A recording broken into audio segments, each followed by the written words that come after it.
Good afternoon. I want to thank everybody for coming out to this session on Muslim societies in the modern world. My name is Tom Friedman. I'm the foreign affairs columnist for the New York Times, and I'm really pleased and honored to be here as the moderator for this panel. I can't think of a better panel to discuss this subject. To my left, we have Queen Rania from the Hashemite Kingdom of Jordan, and Queen Rania is also a member of the Foundation Board for the WEF. To my left, President Musharraf of Pakistan. To my right, President Karzai from Afghanistan. And to my far right, Hajim Alhasani, who is the president of the Iraqi National Assembly. I'm going to begin just to warm things up, and gentlemen, if you don't mind, I'm going to have ladies first. Just to ask the broad question, we've had a lot of discussion here about reform at different parts of the world, different communities. Is reform in a Muslim country, is the issue the transition to modernization in a Muslim country? What are, if any, the very particular challenges that apply from the Muslim world? Queen Rania, would you? I'd like everyone to take that up, but we'll start with Queen Rania. Well, you know, as you know, in the Muslim world, we have no shortage of challenges, from economic challenges, poverty, illiteracy, insufficient participation by women in the workforce, lack of democracy in some countries. Obviously, each country is different in the degree in which it faces these problems.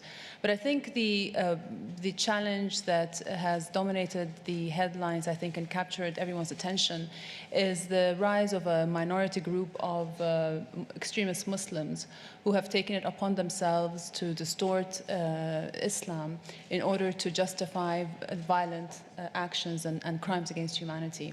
And I think this has led the Muslim world to a very critical crossroads of self-examination and self-definition, to really look at what it is that we stand for. And this has led to a reaffirmation of the basic principles of Islam, and I think that this has been a positive thing. And you might ask, you know, why are these extremists having such a profound impact in our world? Because every generation in history has had to deal with challenges from extremist elements. But the terrorist groups today, such as Al-Qaeda and others, have an advantage over their predecessors in the sense that they are able to exploit our increasingly interdependent and interconnected world to export their extreme ideology and their murderous ways. So in a way, you have a Stone Age mentality being supported by 21st century technology, means of communication, mobility, and this has enabled them to spread their message and to magnify the resonance of what they're trying to do. So this is a very, very critical challenge, and as I said, it has led us to really, it has been a wake-up call for us, has brought us together. We issued, as you know, in Jordan, the Amman message. And this is a message that basically emphasizes the true teachings of our religion and calls for the peaceful coexistence amongst humanity. We hosted a conference in Jordan which brought together 180 scholars from all over the Muslim world, representing the 8 basic principles of Islam, and basically they issued a document that condemns the issuing of fatwas or religious edicts that allow for that justify violent crimes, and also condemns the act of takfir, which is labeling other Muslims as non-believers. Mm-hmm. And just last month in Mecca, this accord was unanimously endorsed and approved by 56 nations. And I think that this has been a very, very important step forward in the Muslim world. Terrific. Thank you. President Musharraf. I would like to take a little bit of a different line. I personally feel that there is no conflict at all between modernization and Islam. There is no conflict in development and tensions, development and Islamic teachings, or Islamic traditionalism as we are calling it. The teachings of Islam are very clear. We believe in modernization. The basic concept of ijma and ijtihad really means that you have to keep current with developments, keep current with time and the place of action, and mold your responses in according. So therefore, Islam in its conceptual form, Islamic teachings are modern. They have to keep current with time. Now, having said that, the conflict really is that there is a conflict of westernization with Islam, certainly. So we have to reconcile. There is a double paradox involved here. I don't think tensions are rising because of modernization or development. Tensions are rising because of a sense of deprivation, a sense of alienation. Now, the double paradox that I am talking of is really in the West, who are equating modernization with westernization, which is not the case. If you're talking of westernization, yes, that is in conflict with Islam, Islamic teachings, because we have our different values, we have our different ethos, which we want to maintain, just as West should maintain their own values. But in modernization, it's different, and we want to modernize. On the other side of the coin is that the extremists that Her Majesty is talking of, the extremists, I call them obscurantists. They are also equating modernization with westernization, unfortunately. Now, modernization, if I was to define, is bringing about a qualitative improvement in the lives of people through use of technology, through use of knowledge. So when we acquire knowledge and technology from the West, rules, ways of governance from the West, this obscurantist calls it westernization, which is again wrong. So therefore, in conclusion, I would like to say, Islam preaches modernization inherently, and there is no conflict when we want to modernize and develop. There is no tension rising because of that. There may be a fringe extremists and obscurantists who are calling it westernization and obstructing. We need to break through that, and we should not at all be apologetic about it. So I think the course is quite easy. We have to modernize in Islam, and there is no conflict. West should not expect us to westernize. Similarly, the obscurantists should not call modernization westernization. Thank you. President Karzai. Well, sir, I'll pick up from where President Musharraf left. Indeed, there is no conflict between Islam and modernization. If you define modernization as economic growth, as technology, as better quality of education, matters become a little more difficult when you then speak of democracy, when you speak of democracy as the accepted form of government all over the world, as it applies now to today's world society, and the values associated with it. Going back to the beginning of Islam, the way of electing leaders was in accordance with the times, democratic. Now, Islam itself, its principles are inherently democratic, stands for equality, stands for participation, stands for protection of the unprotected, stands for values that you would define in today's language as human rights. Mm-hmm. Now, there is a little problem when we speak of the radical elements of Islam, as they come from the 18th and 19th century. Islam, 6-7 centuries ago, was one of the advanced forms of social existence at that time. And then a decline in knowledge and technology began to affect the Muslims. while Europe picked up through Renaissance and through a technological advance. In certain circles in the Muslim world, especially those affected strongly by colonization, then there was a rise of those who were educated and yet not satisfied with their social conditions, a feeling of rivalry of civilizations, which lingered on till today. So it's a complicated question, actually. What do you mean by reform? Does reform mean economic development, economic opportunity? In that, we have nations like Malaysia doing very well, a Muslim country, largely. We have the United Arab Emirates doing wonders in today's commercial world. We have Indonesia. I've visited it several times, a country that has tremendous potential to rise as a Muslim country. Speaking of democracy, if that's what you meant by reform, the masses, the people in the Muslim world, as the masses everywhere else in the world, are all seeking participation. So participation is the demand of all. We saw it in Afghanistan. The moment they were given an opportunity to participate, it was proven that they took that opportunity in the best possible manner, to the fullest.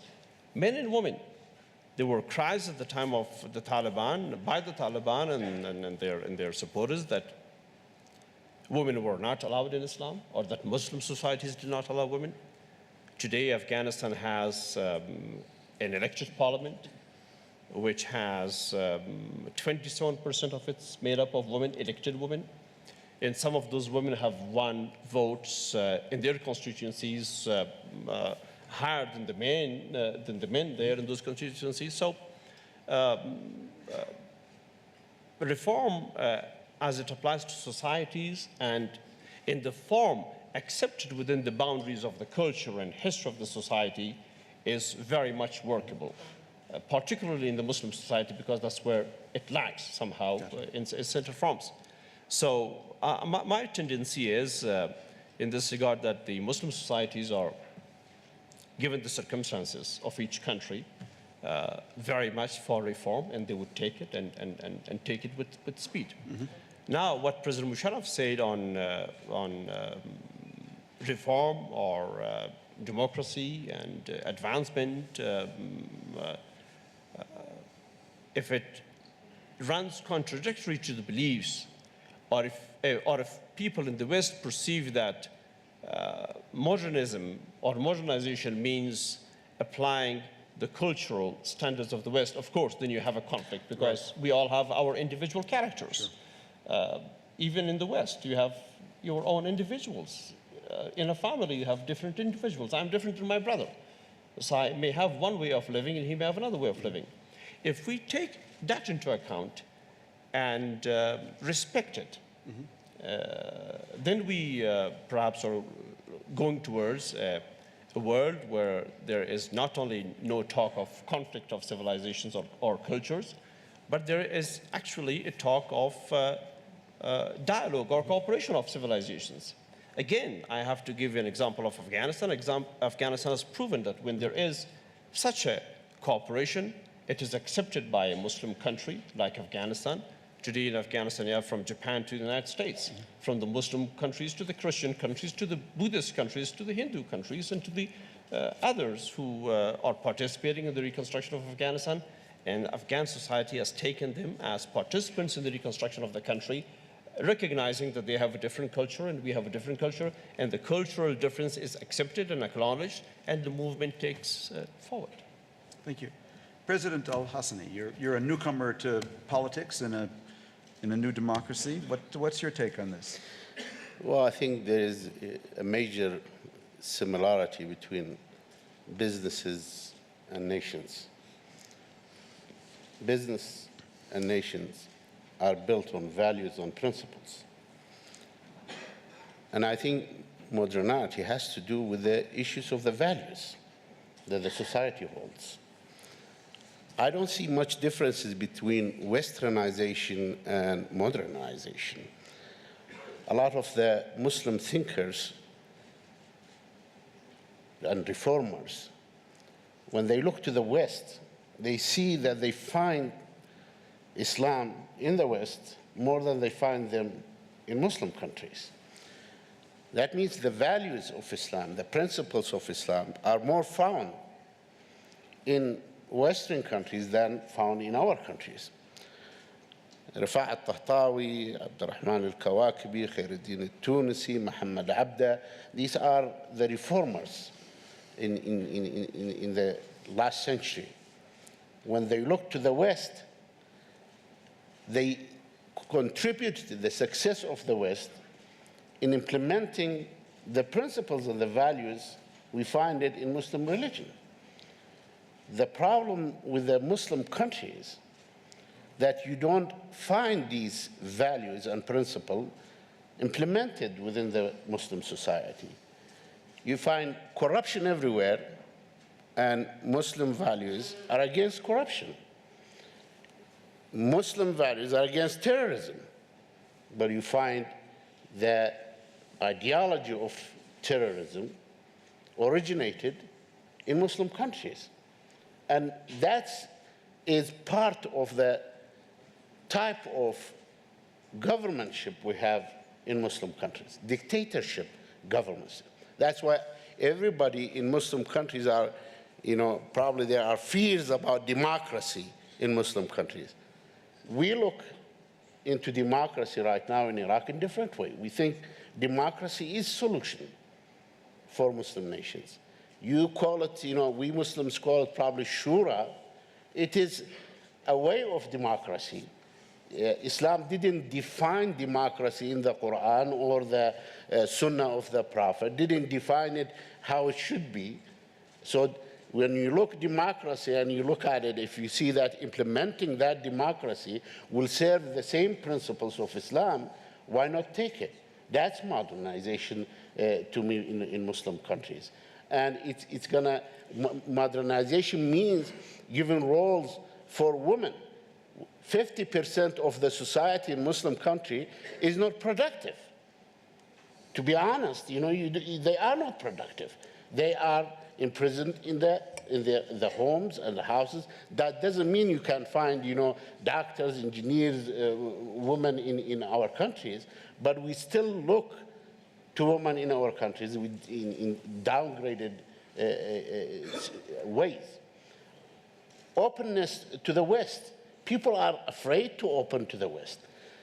If you go back in the history of Islam, Islam flourished when it was opened to the Greek philosophy, when it was open to the Roman philosophy, when it was open to the Persian philosophy. That's the golden time of Islam, when they were open to these philosophies.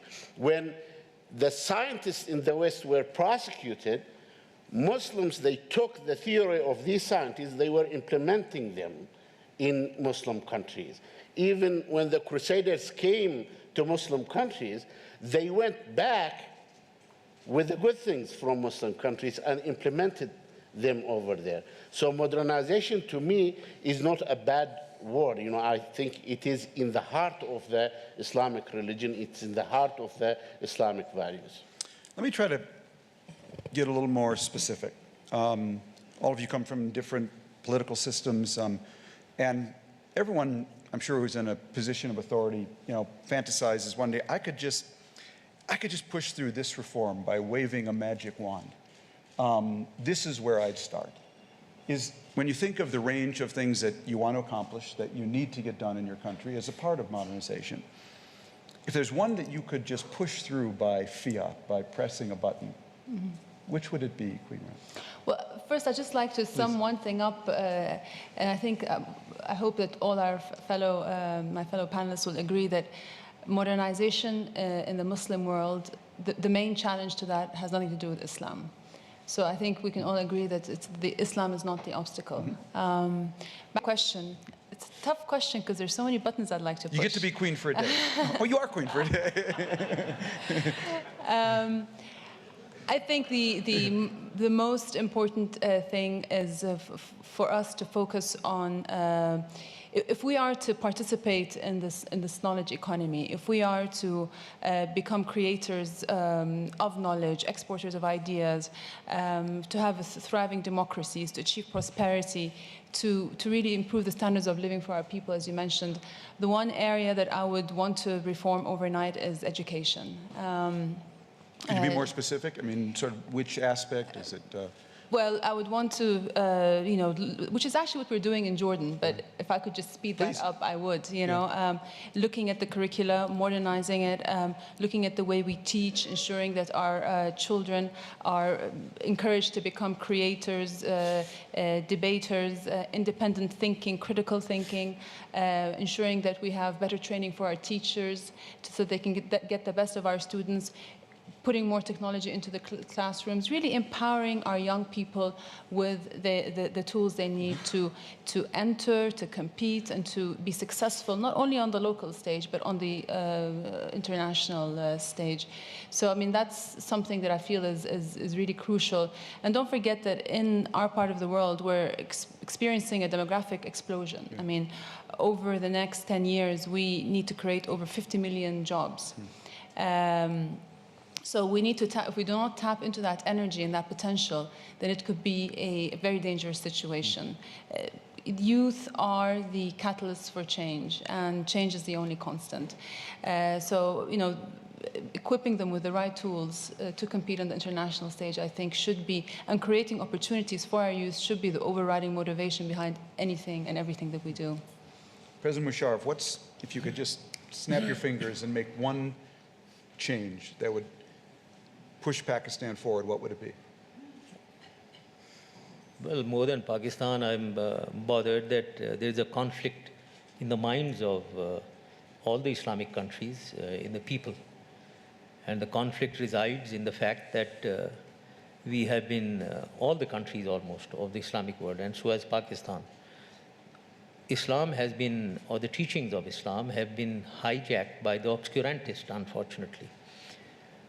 Before 9/11, the educated class, the enlightened, forward-looking, progressive, like us, or all of us, abdicated the position on religion and left it in the hands of this obscurantist cleric.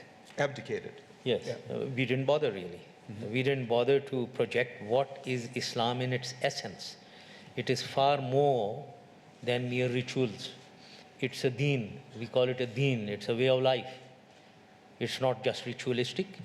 It deals with your responsibilities to your society, to your people, to your nation, to your family. Now, we don't talk about that. And we have two terms called Hakukullah and Hakukul Ibad. Hakukullah is between you yourself and God. Hakukul Ibad is between you and the people and the society. That is the important aspect. Now, the obscurantist easily ignores all that and took us on the path of only Hakukullah, how to pray, how to fast, these ritualistic elements, which do not create an impact on the society, on the progress of the society, on the dynamism of the society. Unfortunately, this was the reality.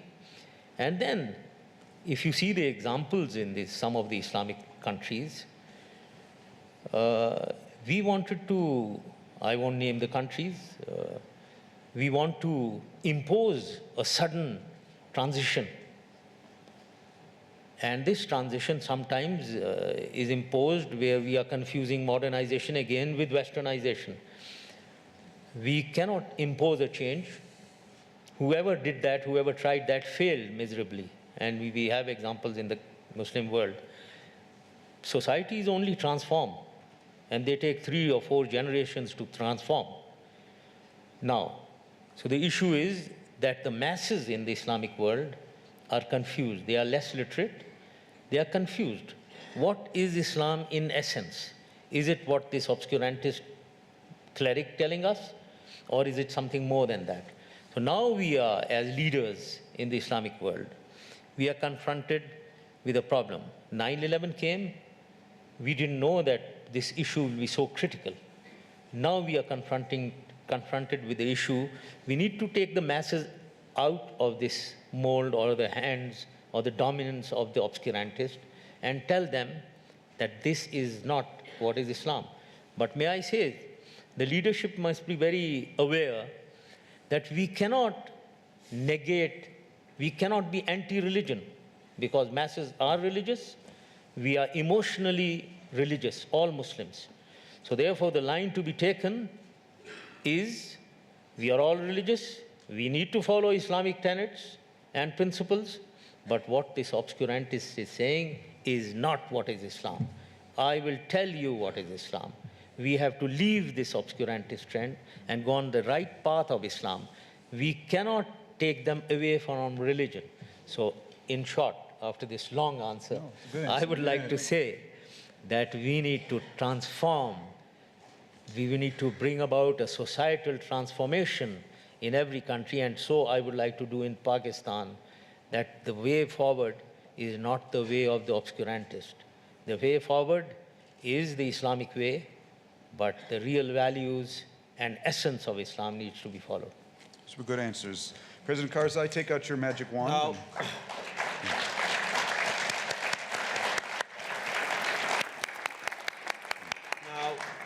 the magic wand you mentioned, or one button. Yes.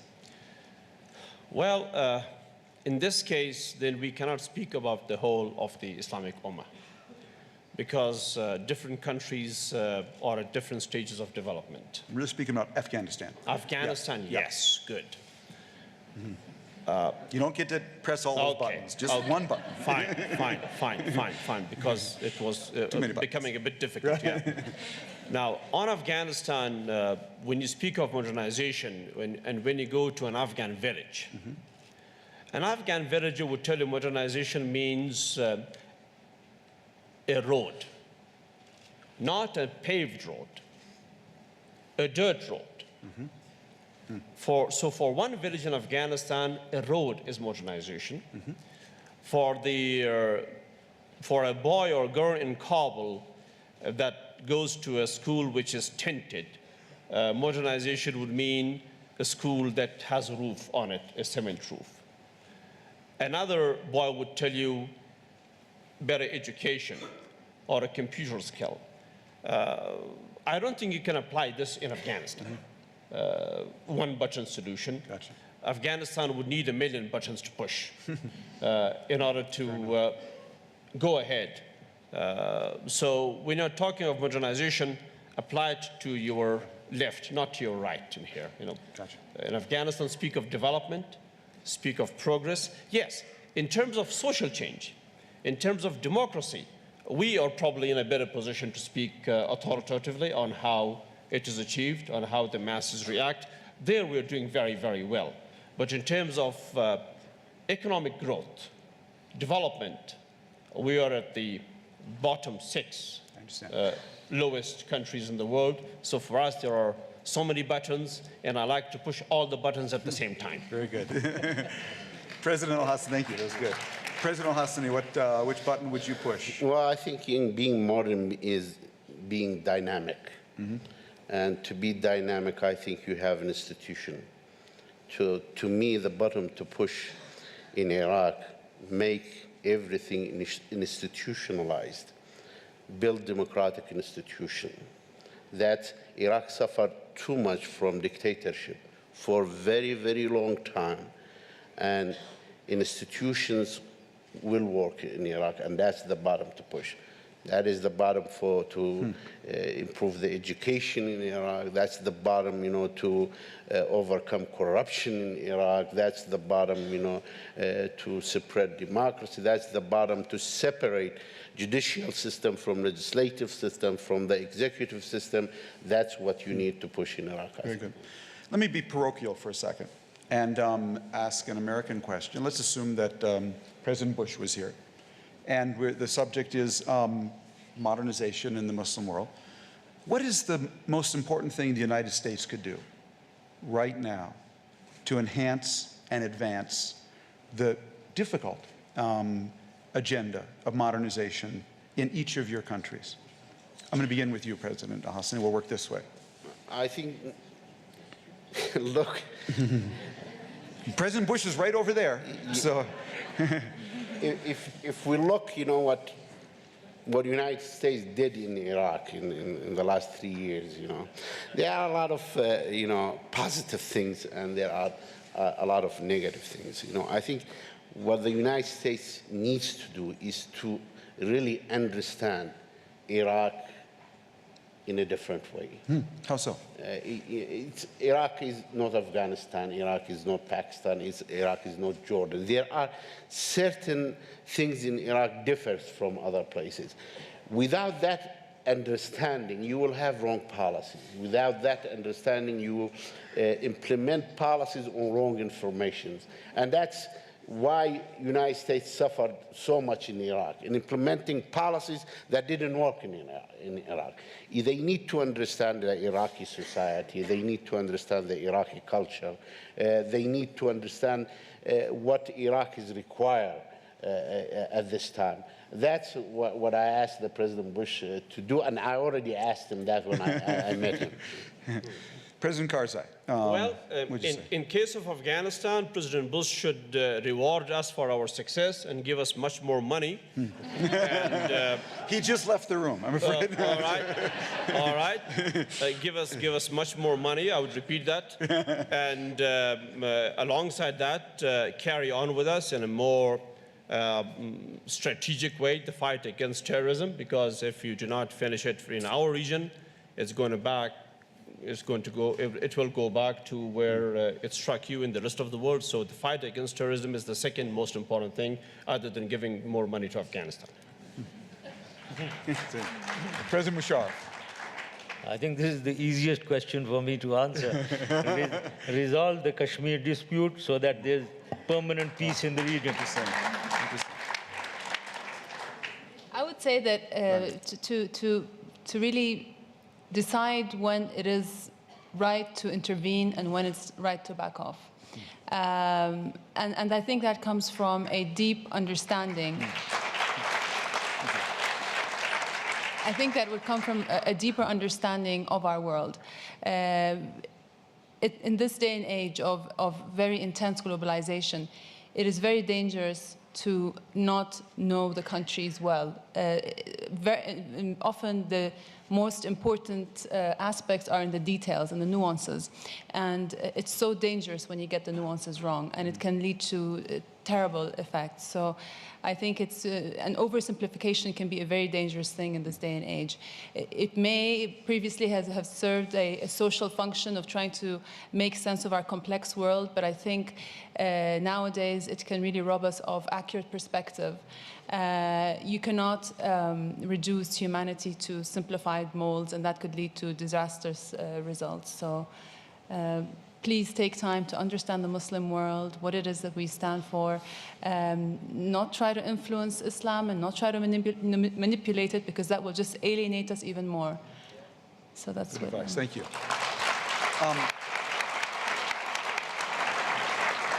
I know a lot of people have questions in the audience, and are the microphone folks around?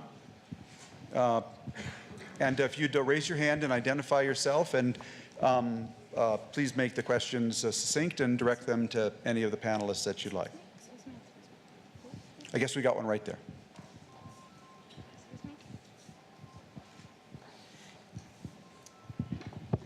Sorry. I'm Ira Flato of National Public Radio.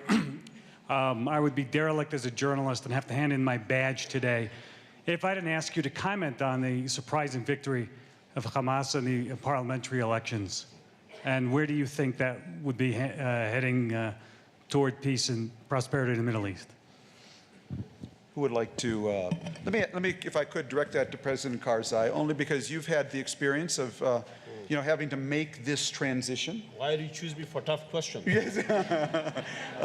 All right. Okay. We are inviting participation and calling that democracy, which indeed it is, one aspect of democracy. If the people of Palestine have expressed their will by voting for Hamas, we should respect that will and give Hamas a chance to prove itself while in government. That's what I would stand for. Anyone else, would anyone else like to take a crack at that? Rania? I feel the results today are as much a vote for Hamas as much as it is a vote against the situation that the Palestinians find themselves in. Whether it's as a result of the, on the Palestinian side, not enough security, corruption, lack of vision, or on the Israeli side, them being subjected to constant humiliation, inability to have access to basic services, roadblocks, etc. So they find themselves in a very difficult situation. And as a result, this is a very good example of how when people have no hope for the future, when they're living in despair and frustration, they tend to go to more extreme the extreme end of the spectrum. But again, this is a democratic process, and we have to respect the wishes of the Palestinian people. And it remains to be seen how Hamas will step up to the plate now that they're in a position of responsibility, whether they will pursue a peaceful track and change their course, or whether they will remain focused on the ideology that they've propagated in the past. So I think this is a very important juncture. President Musharraf. I see things, I tend to see things optimistically. I totally agree with Her Majesty and also with President Karzai that the reality, we always should respond in accordance with the environment, in accordance with realities. The reality is that Hamas has won. They've been voted by the people, by the Palestinians. So the dictates of democracy have been met. And why should we deny that? So they've come. We should accept this reality. Now, the issue is, what is their attitude to be, which Her Majesty has brought out just now. I would see optimistically, when a person or when a group is outside government, it's very easy to agitate and bring about all kinds of utopian ideas of what and how we should behave. But when the responsibility of governance comes on your head and shoulders, one really then deliberates and thinks and then takes action. So I hope that this is the case with Hamas, that now responsibility of governance, responsibility of development, prosperity of the Palestinians, responsibility of security of the Palestinians is on their shoulders. They are responsible, so they may change. Now, having said that, I would also like to say that this reality has to be accepted on the Israeli side. I only hope that they shun the path of confrontation, adopt the path of reconciliation, and go on a path of negotiation with Israel. In diplomacy, we learn always, never shut the door. So therefore, the responses from the world ought to be to accept this reality. Don't shut the door on Hamas. Let us evaluate what their attitudes are, and let's put pressure on them to behave in the right manner so that we reach a solution. But equal amount of pressure will have to be put on the other side, on Israel. While one accepts the reality of Israel, they have to accept the reality of the creation of a Palestinian homeland. And let's give Hamas a chance. And if Hamas was the organization which was obstructing peace previously, they may be the organization who have the power to reach for peace also. After all, in the past, we never knew that Prime Minister Ariel Sharon would be welcomed by the Muslim world for a man of peace. We always thought that he is a man who can never reach peace. But then he understood realities and we went for peace. Why shouldn't we give Hamas a chance, them a chance? Very good. Do you want to say something? I like ballots. I dislike bullets. And I think this is, bringing Hamas into the political process. It's a good thing. As President Musharraf mentioned, at certain time, people looked at Likud and Sharon and others as terrorists. Certain time, people looked at Fatah, at Palestinian Liberation Organization. They looked at them as terrorist organization. But then we awarded the Nobel Peace Prize to Arafat. So I think bringing movements like Hamas and other Islamic movements into the political process, at the end, it will serve democracy. Isolation is bad, gives strength to extremism. Bringing them into the political process either pushes them to be modernized or moderates, or they will be out of the political game. Thank you. Please, go ahead. This reminds me of a very important thing. Now that Hamas is voted into office, I would like to tell them that they must have, by the vote that they got, all the courage to treat Israel as a nation that has an equal right to live as the Palestinians have. And for Israel to treat Palestinians as a nation and let them live together. We should wish the people of Israel, who are also like all of us, families, children, mothers, parents, that's an extremely important thing for us to recognize and to respect and to move from that point of view, from the point of view of Israeli families and children, not from the political perspective of liking or not liking this or that government or individuals. Thank you. Right down here, we have a question in the first row.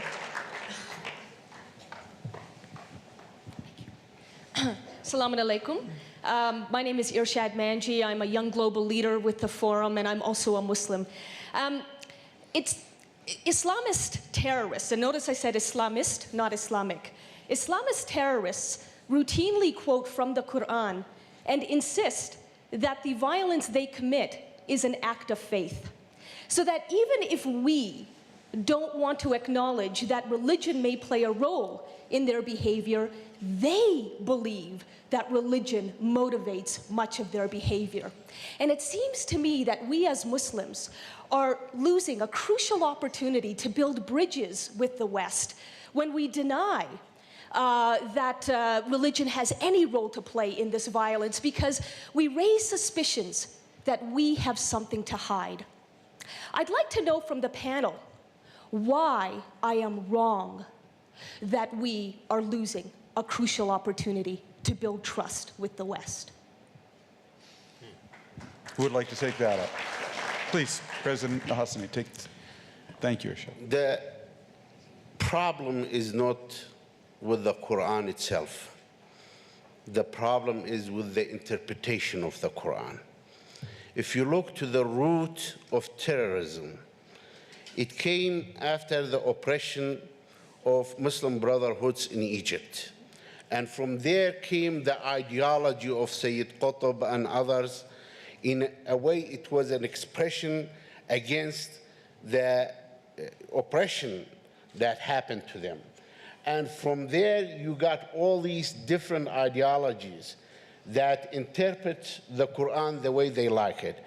And one thing that happened in the Muslim world for a very long time, they stopped the scholars to interpret the Quran according to the new time and the new place that we live in it. And that was a very bad thing for the Muslim societies. And that's where Islam stopped to progress.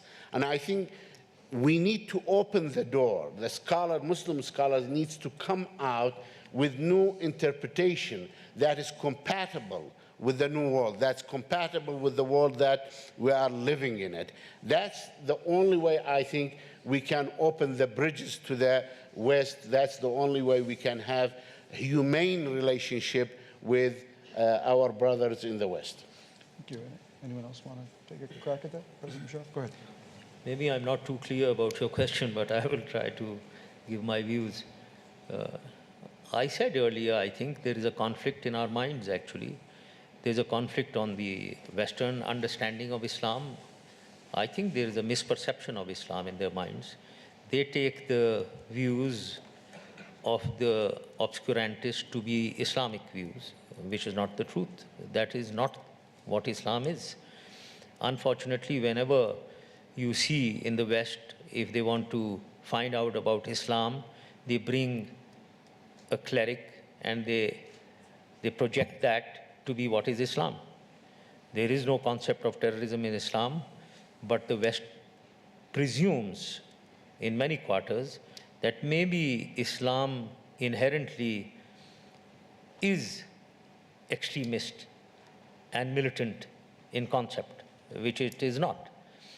On our part, in the Islamic world, we also have defaulted, as I said, that we haven't been able to project the right essence of Islam to the West. So while the West needs to, so therefore I come to the conclusion that there is a requirement of bringing interfaith harmony, of discussing what is real Islam, understanding what is real Islam. And when I had proposed the idea of enlightened moderation, and as a two-pronged strategy, Islamic world rejecting terrorism and extremism, going on the path of socio-economic development through restructuring of the OIC, and which we are doing now. In this, I believe there must be a department of Islamic thought. This department should analyze and should, in an enlightened way, the real essence, we should have real scholars of Islam to project the real essence of Islam within, first of all, within ourselves, because there are so much of divergence in the understanding of Islam. And as I said, the unfortunate reality is, in spite of all that, firstly, there's so much divergence, and then it has been hijacked by these obscurantists. And we have never made a serious attempt to take it away from the obscurantists. Now, after 9/11, we are exactly involved in this exercise. So therefore, it will take a lot of time. And I feel that, first of all, at the OIC level, we must have a department which considers Islam, which analyzes and spreads the understanding of Islam within, and also projects the real Islam outside the Islamic world. This is what is required, and one would expect from the West to understand real Islam. And I don't think then we are losing any opportunity if this understanding comes about. I don't think there is an opportunity being lost as far as progress in the world, development of the world, and bringing peace to the world is concerned. Thank you. Over there. No, this is an I'm sorry, important question. I'm sorry. It's an important question. Yep. And I'll take some more time on this. Okay. Ma'am, I'll answer this question in three parts. First of all, they cannot legitimize the terrorists killing people on the basis of Islam. The Quran says clearly that killing an innocent person is like killing the whole humanity. And even in cases of qisas and idam, forgiveness is preferred very much to execution. So there is enough material in the Quran that would speak against what these individuals are doing. Second, you refer to Islamist terrorists. I don't think we can call them Islamist terrorists as such. A lot of these people who are now called terrorists and who are killing people all over the world were people who were, other than what His Excellency referred to the Islamic Brotherhood movement in the Arab world, other than that, the ones that we have in the past 30 years, especially in the past 10 years, are those who were trained by the West and the Islamic world together in the war against the former Soviet Union, with billions of dollars. The Afghan society, the part of the Afghan society that suffered because of terrorism, suffered exactly because of the elements within the resistance that were brought from outside of Afghanistan and within Afghanistan. The extremists ones, the ones that were the most extreme, were considered as the best of the fighters against the Soviets. So Islamic radicalism or religious radicalism as it applies now to individuals within Islamic societies is in our part of the world as applicable to terrorists today, the direct result of the war against the former Soviet Union and the money that was spent on training radical individuals to fight communism through religion. They have no connection with Islam. After September 11, we saw that the moment the international community woke up to the reality of that menace and came to Afghanistan, extremists, terrorists, the Taliban were removed within a month from Afghanistan. What does this mean? It means that the Afghan people were against them, that they were occupied by the terrorists. It was an occupation force. So they have no place within Islam. Dialogue with the West, I believe the Muslim societies are not only encouraging, demanding a dialogue with the West or with the Western civilization. There are too many examples around us, and I'm not going to give examples of other countries. I'm going to give an example of Afghanistan. Afghanistan today has the presence of forces from almost 34 countries or more, and cooperation in that country. Saudi Arabia is building one section of a 500-kilometer road. The US is building another section of a 500-kilometer road. Japan is building another section of that road. Now, one is a Muslim country. The other is a Christian country. The other is a Shinto or Buddhist country. There is, in effect, a cooperation of civilizations going on in Afghanistan. We have to build on that and take it across to other societies and to the world at large. I, for a minute, will not believe that there is conflict between Islam and the rest of the world. We have only understood it, mainly from a Western perspective, wrongly. Right over there, Khalid. Yeah. Khalid Janahi from Bahrain. Just a simple question, but I would like the answer to be actually a yes or a no, and the answer to be from your hearts and the hearts of your people. I don't want realpolitik. I don't want what makes America happy or the American administration. Does Iran, as Israel, have the right to be a nuclear power or not? Thank you. What was the question? Does Iran, like Israel, have the right to be a nuclear power or not? Next question. No. We'll start down there. Well, I personally like to take the nuclear powers out all over the world. Okay. Well, that's one good way of answering. I think nobody should be nuclear powered. We have 2 votes against. President Musharraf. No. Your Highness. I agree with the This applies to all the countries, not only Israel and Iran. Nobody should have it. We don't need it. Now I would go like ahead, to Mr. answer that. You started trouble, Khalid, I told you. I'm sorry, President Musharraf, I forgot you had one. Ladies and gentlemen, force is maintained in accordance with threat, either in accordance with threat perception or in accordance with your own projection of your country's projection in the world. There is no third reason for maintaining force. Now, as far as Pakistan is concerned, or most countries of the world, force is maintained based on threat perception. We follow a strategy of defensive deterrence.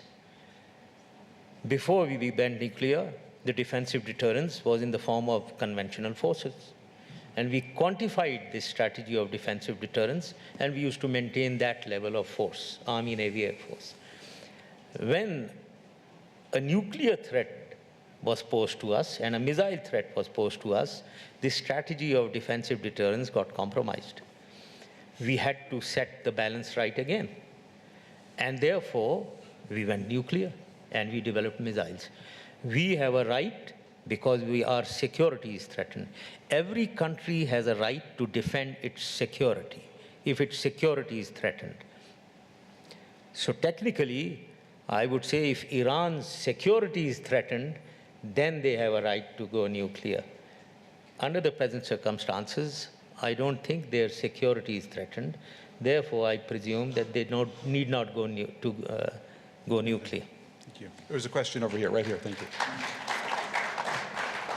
My name is Tafazzul Rizvi. I'm from Pakistan. But my question is for the leaders from the Middle East, that we see a lot of oppressive regimes in the Middle East who oppress their population, especially the women. What, as leaders from the Middle East, you're going to do about it? Thank you. Let's start down here. Well, President Bush very courageously said something that, United States supported wrong regimes in the Middle East for a long time, dictatorship regimes. I think they need to support for 50 years democratic regimes in the Middle East.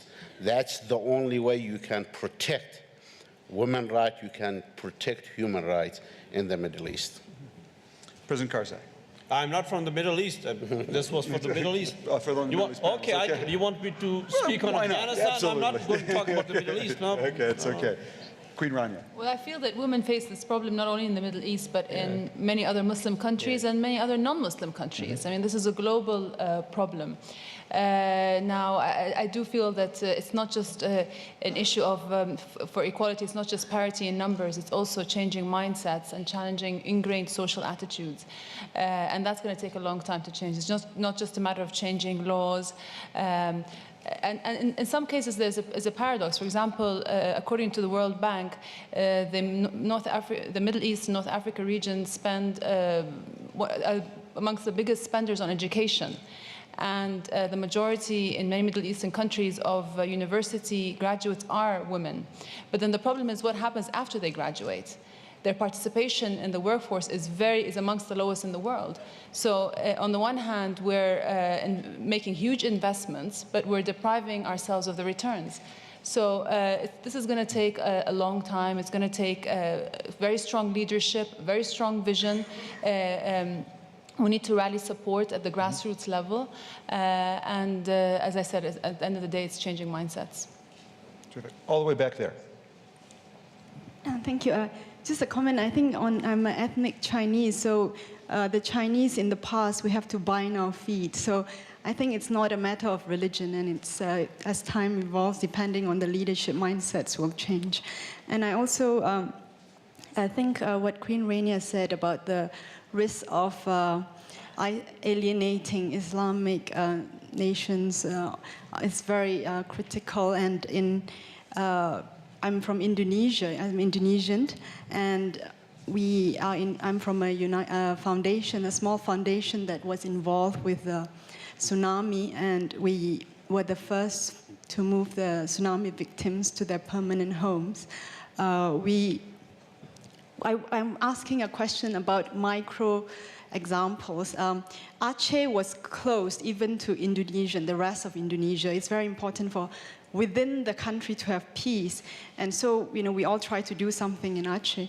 And one of the projects we're involved with is a little village with 89% Muslim. And when we try to, even when they were in the shelters, the Muslims and Christians were segregated. I mean, they didn't want to mix. So after the reconstruction, we try to put them next to one another. I mean, this is something that we are trying, and there are, of course, other methods, and we would like to hear what are the best practices in a micro level in trying to engage and even within the country.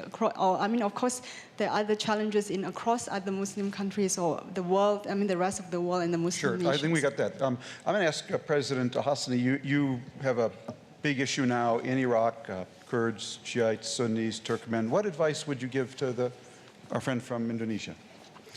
Well, I think, separating the society the way it wasn't us who put this formula for Iraq.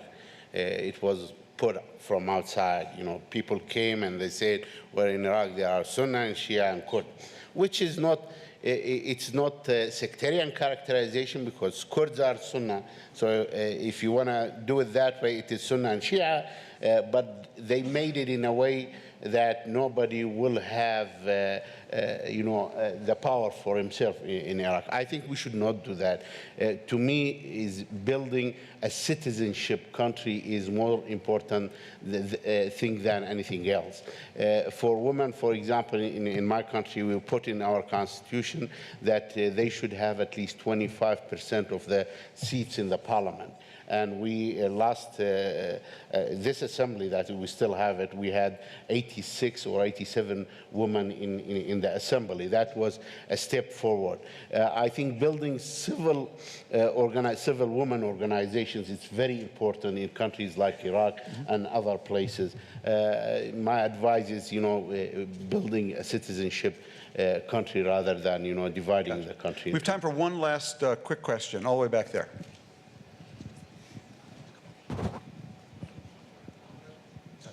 President Musharraf, you mentioned that one of the urgent missions of your government would be to solve the problem of Kashmir. It's been going on since the 40s when Pakistan and India were divided. How would you propose to do that with your partners in India? There is a solution, and well, I've always been accused that I speak through the media.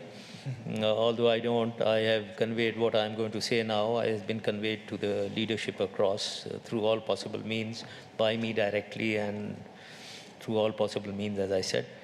What I believe in is that we have to move forward with a spirit of accommodation and compromise.